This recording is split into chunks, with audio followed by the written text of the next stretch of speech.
If you're recording drums, you'll need to set up the drum kit. If you're not certain how to fit it together, ask your drummer or search on Google. Your drummer may wish to tune the drum kit at this point. This is always a good idea, as a tuned drum kit will create a better sound and can be tuned to represent the timbre you want to achieve in whatever style of music you are recording. Like any instrument, drums are made up of a variety of components which contribute to their overall sound.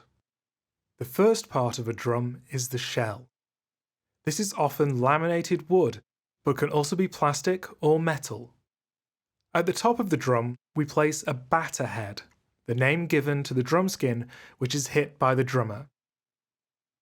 And at the bottom, we have the resonant head, the drum skin which resonates sympathetically with the batter head. The heads are enclosed and stretched over the shell using a hoop, which connects to the shell using a series of lugs or screws. The lugs are tightened with a drum key and need to be evenly tight across the entire head in order to achieve a clear tone from the drum. A clear sign that the drum needs tuning is when you can see ripples in the surface of the head. Some drummers like to put tape on their heads in order to dampen the resonance. Do not allow this. If a drum is overly resonant, the best place to start is by attempting to tune the drum correctly. Tape is not easily removed from drum heads and will ruin that set of heads for the next person to use them. Instead of tape, collect a tub of moon gel and use it on the drum head. Moon gel can be removed and reused, dampening the heads in a controlled manner which does not destroy the equipment. When placing microphones in close proximity to a drum's head, we often capture more of a specific part of the drum than the sound in its entirety. For this reason, we need to carefully place microphones and aim them at the part of the drum which will give us the most desirable sound. When placing a microphone on a drum head, we tend to notice two fundamental areas from which we can achieve different tonal qualities.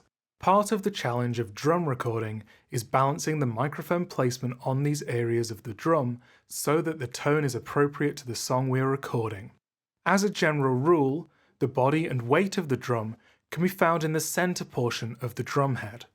The exterior inch or two of the drum head is often found to contain more harmonics and ringing sounds than the center. By angling our microphone between these two positions, we can achieve the balance which is correct for our track.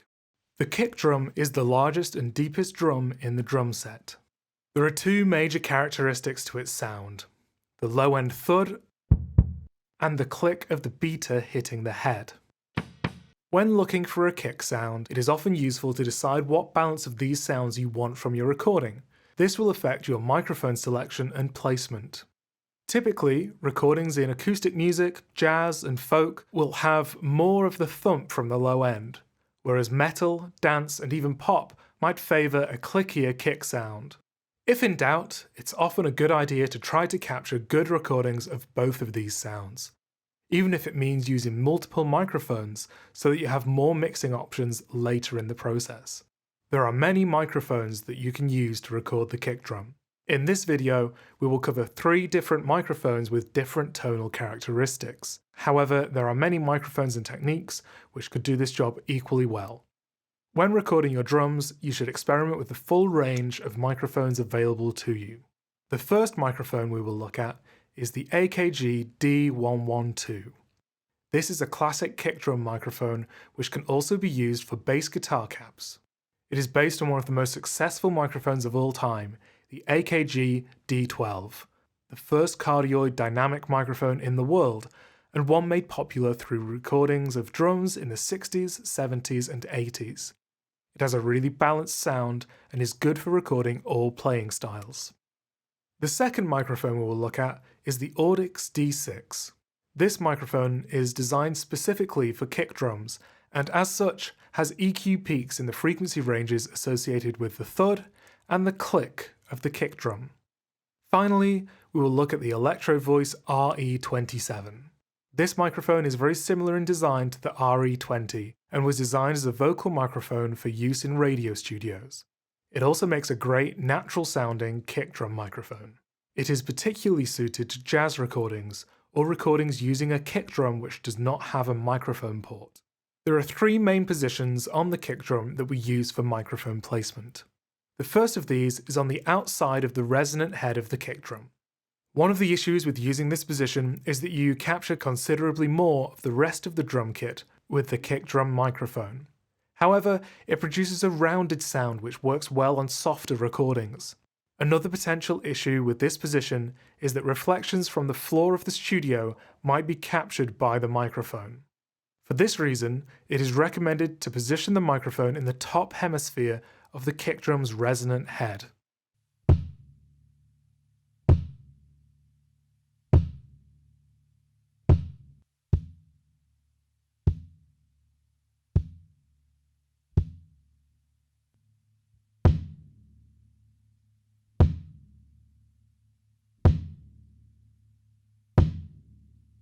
The second position is inside the kick drum, inserting the microphone fully through the microphone port. This can be done on a short boom arm stand. Typically, this picks up a very close and full sound of the body of the drum. It also picks up considerably more of the click of the kick drum, and so is a desirable microphone position in rock and metal.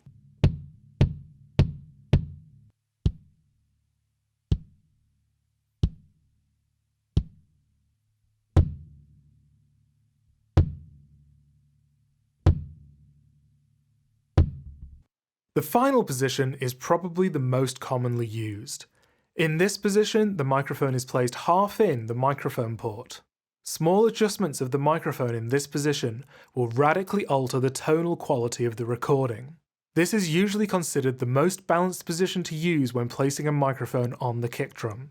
You tend to get a classic poppy sound from the drum.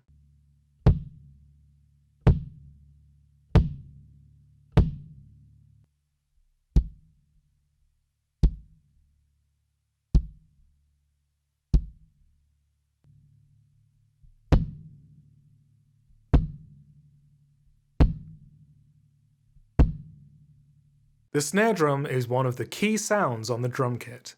In addition to the batter head and the resonant head, the snare drum also has snares, small metal wires fitted to the bottom of the drum which rattle against the resonant head and give the drum its distinctive fizzing sound. The goal of snare drum recording is to capture both the weight of the drum's body and the snare's rattle. Usually, when recording a snare drum in the studio, we use two microphones to capture these sounds. Typically, the microphone recording the weight of the drum is a dynamic cardioid microphone. This is because these microphones are more robust and can handle higher sound pressure levels. We usually use a condenser microphone on the bottom of the drum in order to capture the detail of the snares. This is because there is less concern about sound pressure levels at the bottom of the drum, and also because condenser microphones have an increased presence boost in the high end where the richness of the snares can be found. We will look at 3 microphones for the top of the drum and 3 for the bottom. The first microphone we will look at is the Shure SM57. This is a staple for close miking all drums and is one of the most popular microphones in the world, both in studio recording and on stage. We will also look at the Sennheiser MD421. Another microphone originally designed for radio, and the Sennheiser E604, a microphone which clips onto the rim of the drum. When placing these microphones, it is a good idea to start by positioning the microphone towards the edge of the drum so that the drummer does not hit it, and then move it a couple of inches above the rim of the drum. If the microphone is too close, it will pick up too much ringing from the edge of the drum, and if it is too far away, it will lack clarity and body, in addition to picking up a lot of the other drums in the drum kit. As a suggestion, move the microphone between 3 fingers and a handspan above the rim of the drum. Due to the different tonal characteristics emanating from different parts of the drum, pointing the microphone at different areas of the drum will change the sound a lot. A good place to start is to point the microphone towards the center of the drum and angle it towards the edge until you find the desired sound.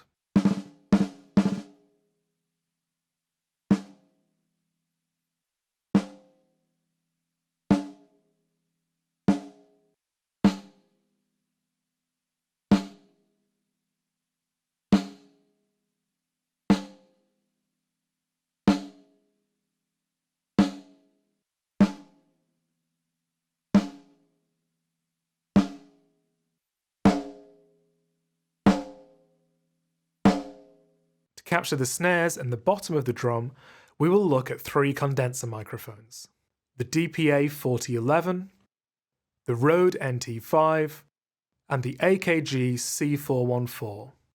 Typically, these are faced upwards, and a balance can be struck between the body of the snare and the snap of the snares by aiming either towards or away from the snare wires.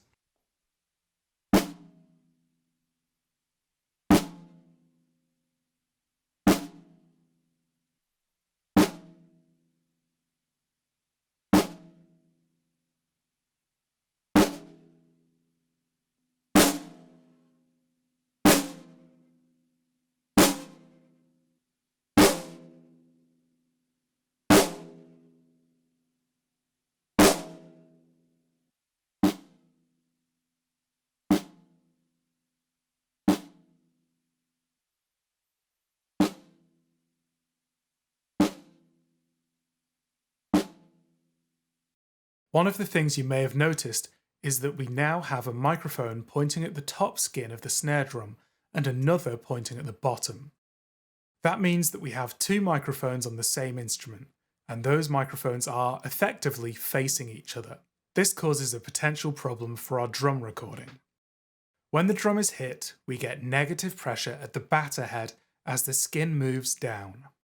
The resonator head also moves down, causing positive pressure at that head. So we have positive pressure or compression of the air molecules at the bottom head and negative pressure or rarefaction at the top head. When the batter head springs back, the reverse is true.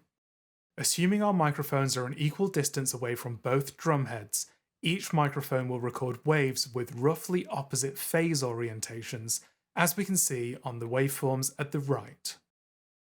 I've coloured the compression of the waves in red and the rarefaction in blue. Because the compression and rarefaction are equal and opposite, these waves are going to be out of phase and will cancel each other out, leaving a thin, horrible sound. This is the sound of a snare drum through the top microphone only. This is the sound of a snare drum through the bottom microphone only. This is the sound of the snare drum through both microphones without phase correction. Because of this, we usually have to reverse the phase on the preamp of one of the microphones when miking up both the batter and the resonant heads. The resulting sound from a correct phase orientation will be fuller and more pleasing. This is shown in the phase-inverted waveform currently shown on screen. The original compression and rarefaction has been shown to highlight the change in phase orientation. This is the sound of the snare drum through both microphones without phase correction. This is the sound of the snare drum through both microphones with phase correction. You should have noticed a large difference between the tonal quality of the uncorrected signal and the corrected signal. The tom set can consist of many drums, but there will almost always be at least one rack tom and a floor tom. Toms tend to have a lot more ring and unwanted harmonic content.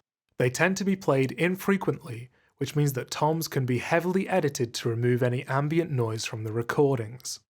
Tom miking is done in a similar way to the top of the snare, and often uses similar microphones.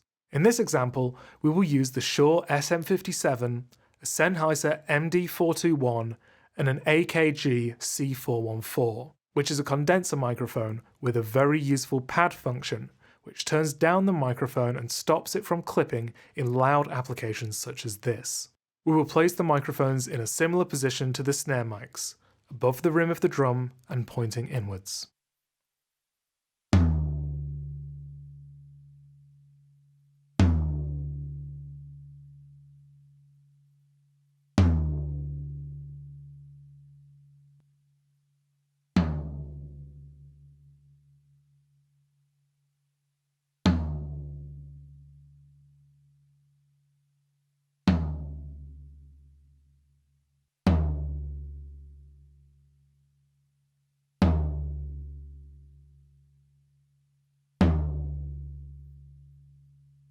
Hi-hats are one of the most played instruments in the drum kit, and because of this are usually given their own microphone.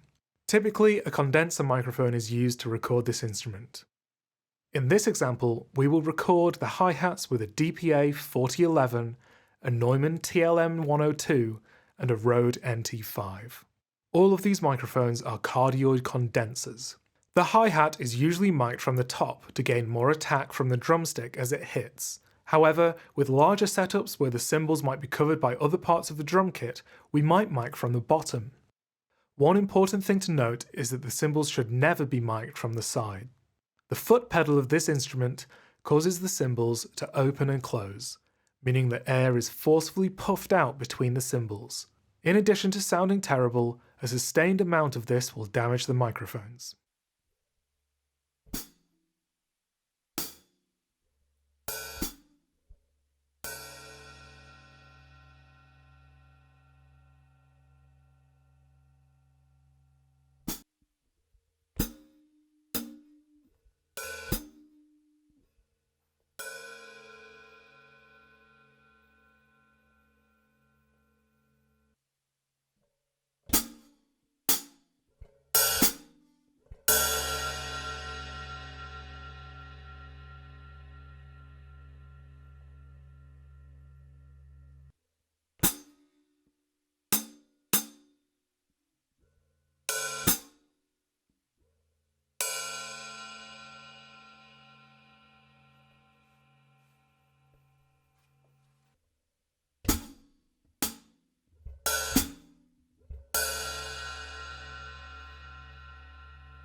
Overhead microphones are designed to give an overall picture of the drum kit. They are usually condenser microphones set up as a stereo pair. This can either be an XY pair above the drum kit or an AB pair spaced equidistantly from the snare in order to capture a good stereo image. There are other overhead techniques available, but we will set up these two. We will use two sets of matched pair microphones for this. A matched pair of microphones are two microphones which have been tested by the manufacturer so that the frequency response of each microphone is the same. This means that the sound recorded by each microphone is more similar and one microphone doesn't sound different from the other. For our XY setup, we will use a pair of Rode NT5 small diaphragm cardioid condensers. For our AB pair, we will use a pair of AKG C414s in Omni mode. The XY pair will be angled at 90 degrees and placed facing down over the centre of the drum kit. The AB pair requires a little more thought to set up.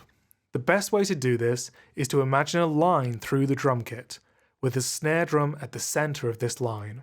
Move the imaginary line so that the drum kit is well balanced on each side. This will create a balanced stereo image of the drum kit when the microphones are recorded. Set up the microphones at an equal height along this line and above the cymbals. If you are using cardioid microphones, point both microphones at the snare drum. The snare drum makes up the centre of the kit using this method. In this configuration, the snare is the most prone instrument to phase cancellation. For this reason, you should accurately measure the distance from the grill of each AB overhead microphone to the centre of the snare drum using a tape measure. This will minimise phase issues. It is a good idea to hit a phase invert button on one of the preamps whilst both microphones are soloed to check if the phase is correct. If the microphones sound weak, it is worth checking the microphone setup or leaving the phase inverted.